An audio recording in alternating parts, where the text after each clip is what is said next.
got him.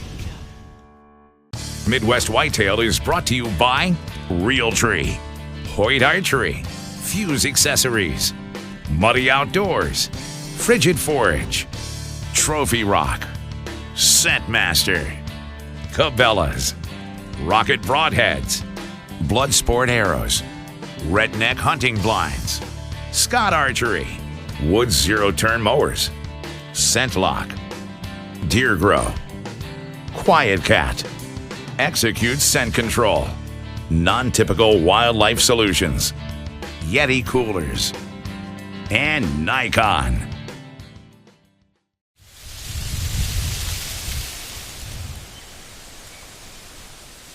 Welcome to Midwest Whitetail. It's been a real action-packed weekend this past weekend with these cold fronts rolling through. We've got a lot of encounters with big deer that we're going to bring you on today's episode. But one of the things that we're doing differently now, in fact, we're just opening it up for the public to access it too, is a website that we've created internally called Whitetail Watch. If you go to whitetailwatch.com, you can check it out, but we are really focusing on deer activity trends, trying to keep track of what the deer are doing so that we can make our own adjustments. It's fun to find out what other people are seeing in the field in more or less of a real-time basis. I'm posting all of my sightings, and you can follow along with what I'm seeing, or anybody else on the pro staff, or anybody else that's coming in from outside the pro staff. It's just a really neat feature that we're including now with Midwest Whitetail, and we'll continue to evolve it and make it better so that it serves the purpose of helping us all to become better deer hunters. Anyway, that's enough of a plug for Whitetail Watch. Let's jump right to this week's action.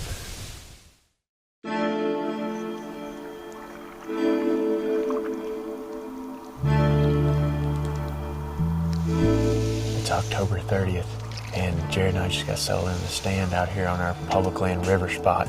This was our first maiden voyage in here in the night with our canoe, trying to get back to this stand because that's how we have to access it. We actually got to float down the creek for about a mile, and then we parked the canoe right at the base of the tree and climb up in it. But we came in this morning with our Cabela's headlamps just so we could navigate the creek, and ended up seeing quite a bit of cool stuff coming in. I think Jared filmed some raccoons and a mink at one point. We got in here just dead silent this morning. I don't think we boogered a single deer coming in. And hopefully some of these deer will start working in off this food and coming back in here to bed shortly, and we'll get a crack at one.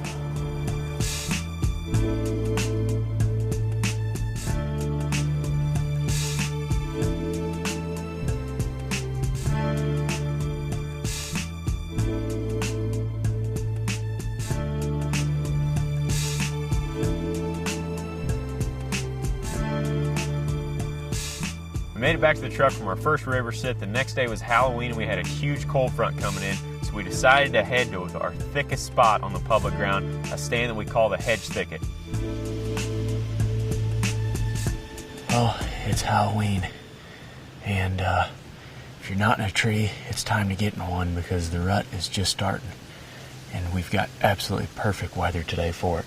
We're back here on our public land this morning in a stand that we call the hedge thicket. And as you can see, it gets its name for a reason. It's really thick in here. Cedars and hedge trees everywhere. Basically what it is just a giant bedding area. And front came through last night. Winds blowing 15-20 miles an hour this morning straight out of the north. I think it was 28 or 29 degrees when we woke up, so plenty cold enough for the deer to be moving. But I like coming to this hedge thicket on these windy mornings because it's so thick back in here you can kind of get out of the wind, hear a little bit, and the hope is that the deer will do the same.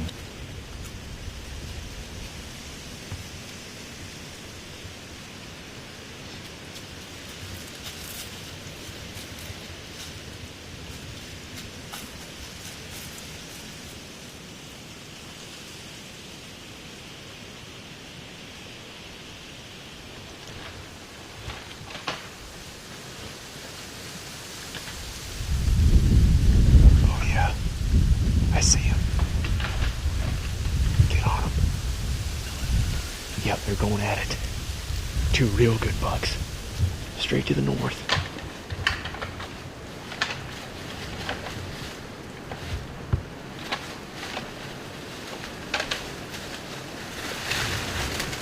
Oh, here they come, here they come. Get the camera, get the camera.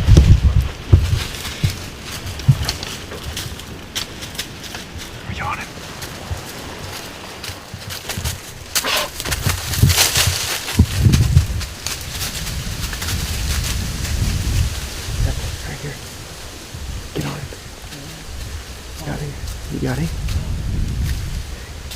Tight.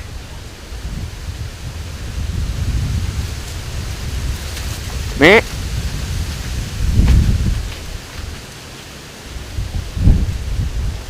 Holy cow, that was incredible. I'm still shaking. I've never seen anything like that before. But Jared and I are just sitting here in the stand. This is a spot that we call the hedge thicket. And it's notorious for being a spot that we see big bucks early part of November in here. Had a doe and 2 fawns come through about 30 minutes ago. And then Jared looked up on the hill and they started going at it up there. I don't know if we got much footage of them fighting or not, but you can probably hear it. The first one ran underneath and I could have probably shot him, but he was running. And that's no type of shot to try to take. And the second one got broadside for me right here underneath us, but he was gonna cut across and get to that other buck. Now I've got a wide open spot, just 5 more feet in front of that deer.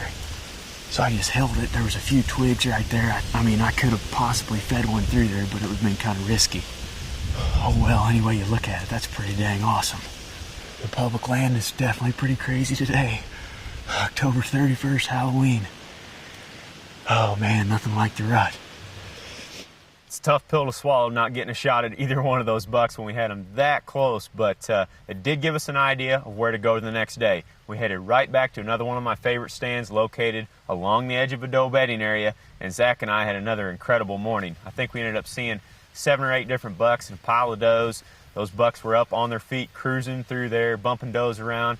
We even had a big, mature 4 or 5-year-old 7-pointer come right by within 15 yards of the stand. Got some cool footage of him, frost on his back, just breathing real hard. You could tell he was all rutted up. But I've got several other mature bucks in that area that I'm targeting, so we let him walk for now. And I plan to get right back into that spot again here in about a week or so when the wind permits it.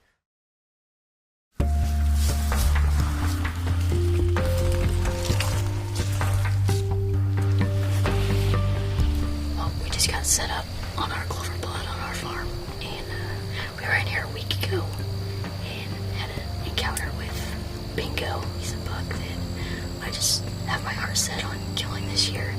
So with it being 72 degrees this evening, we're not expecting that earlier movement, but it's October 25th, so hopefully we'll start to see some pre-rut action, and now we just wait.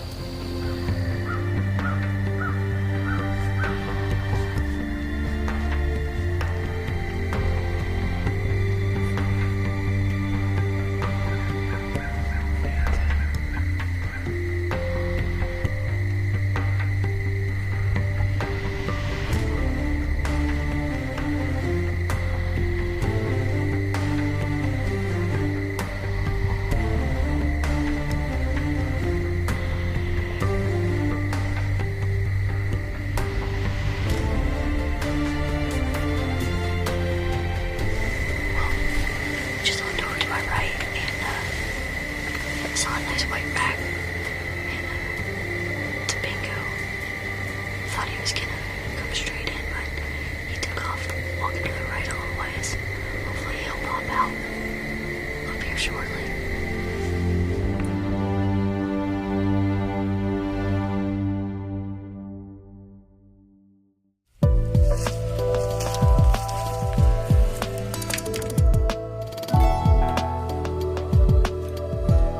It is November 1st here in Iowa. We're hunting out of the redneck blind again, where Taylor killed Houdini. We have completely stayed out of here since she shot him, so we feel like we have a good shot at seeing one of our mature bucks tonight. We've mainly been hunting the clover plot. We've had some really good encounters out of it. Taylor's seen Bingo twice, and then last night, a buck we call Split Brow 8. She had a really good encounter with him. He kind of just stayed out 40 yards and never really offered a broadside opportunity that she was, ready to take. So we have that food plot placed very strategically, tucked back in the timber where you have good bedding on both sides. We feel like that's been the key to our success this early season and into the pre-rut, because we're getting up close to the buck's bedding area, so they're not having to move far in order to get to a food source, which in turn we've been getting some good daylight movement out of that. So for these next couple sits, our strategy is not going to change one bit. We're going to still kind of focus on green food sources. And then once we put 3 more days of work in, we have the 6th through the 16th of November off. So our strategy is going to change quite a bit once we hit our vacation period. We're going to focus more on pinch point stands, close to doe bedding areas. And like I've said in the past, I like to get pretty close to hedge bedding areas. I've had a ton of success out of them. And as far as Taylor's quest goes for bingo, we're going to change up our strategy a little bit. We initially had a tree stand set up, and I told her that she would kill him out of this tree stand way back in the early summer. So we have this tree stand set up on the back side of the clover plot in the draw that he goes into from his bedding. He comes in here and checks for does. So we feel like we have a very good shot at killing him out of that if she's not able to close the chapter in the clover plot. We'll probably be hunting that when we get more into the rut, as he'll be cruising through. And if nothing else, if we can lay eyes on him, we'll hopefully either be able to hit the horns or throw some grunts at him and get him to come in, because I feel like he'll be pretty responsive to that, because he is the buck that's pretty dominant in that food plot.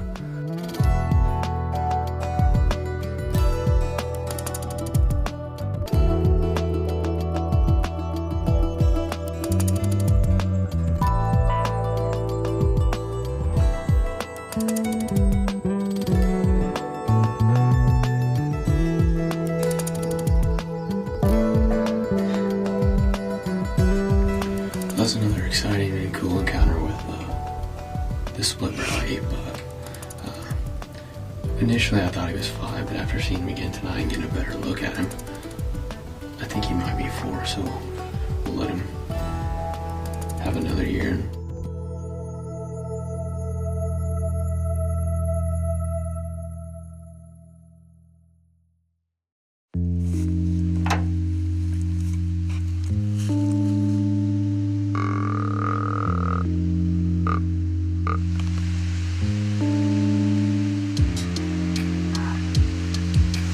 Sunday, November 2nd. We're getting to wrap up the weekend here. We've hunted pretty hard the last 3 days, and it's been a pretty good cold, great conditions for hunting. Let's see. I guess we got after it Friday morning. Friday morning I got out, shot a doe Friday morning. Didn't see any bucks that morning, but then Friday night I sat on that same farm and saw a couple good bucks that were just kind of cruising the turnips. Saturday morning we sat this same stand yesterday, and we had all kinds of activity. I think we saw 5 or 6 different bucks. I was able to rattle in an 11-pointer.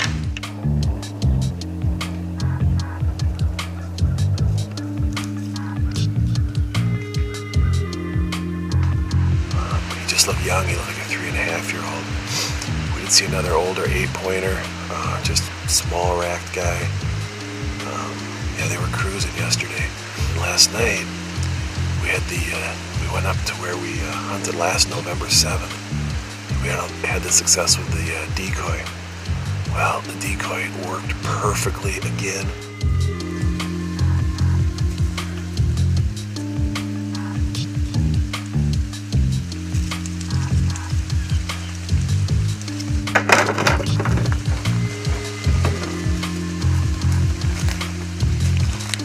Well, that was pretty intense right there.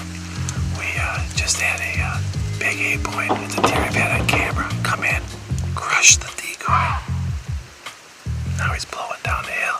I'm gonna have to get down and fix the decoy. That was awesome. So that's pretty much a recap of the last 3 or 4 days of hunting here. Activity's just ready to bust loose. You can just feel it. The weather looks good coming up. And November's here. It's time to be in the tree as much as you can. Gotta love this time of year.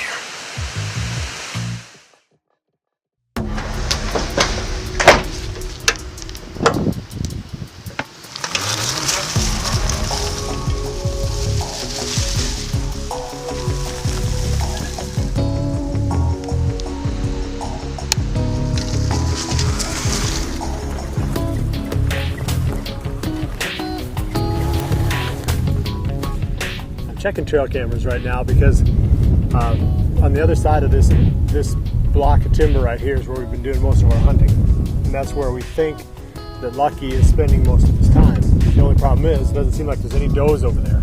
I pulled the card out of that camera this morning. We didn't have a single doe on it. We haven't seen but one doe, I think, in the 3 or 4 times we've hunted over there. So now we got the rut coming. We know the bucks are going to be looking for does. There's a big and beastie food plot back here, and I just went back in and pulled the cards out of 3 cameras that were in the time-lapse field scan mode, and then 1 in a little small clearing nearby. So I had 4 cameras. I've got 4 cards to check when I get back at the office. Hopefully we're going to find some does. If we don't find Lucky, at least we want to find a bunch of does so that we know with the rut coming in, we've got some place where these bucks are going to lock in on. But it's also a good opportunity to test out Quiet Cat's newest machine. And if you didn't notice, I was having a lot of fun coming ripping back in on that thing. But this is a 72 volt unit, so it's got a lot of power. It's got way more power than the unit that I tested just a few weeks ago. It's got a fat front tire, so it's a little bit softer going over the terrain, a little bit more traction. It's got dual rears, and they're going to have a wider rear to replace the duals in the future. That gives it a lot more stability. So whereas before, you felt like going around a corner, you needed to stand in order to get decent balance, now you can do almost anything you want to do sitting. So it's real stable, a lot of power. You can go up some pretty steep hills on this thing. Anyway, it's a lot of fun. There's some other cool features on here. It's got a reverse, so I can go backwards short distances. Real quick, I can change to the forward, reverse. Overall, it's just, the main thing is it's just more powerful and it's more stable. It doesn't fit into every situation that we use here on this farm, but for stuff like this, it's perfect. Going out and putting up tree stands, checking trail cameras, stuff where you want to do it quick, you don't want to make any noise, and you don't want to leave any scent. I mean, literally, if I don't touch something with my legs going past, I'm not going to leave any scent behind. So that's perfect for getting in, setting up a stand quick, and getting out, or, like I said, in this case, checking trail cameras. So I'm going to put it away here and head back to the office and check those 4 cards and see if we got anything on it that's interesting.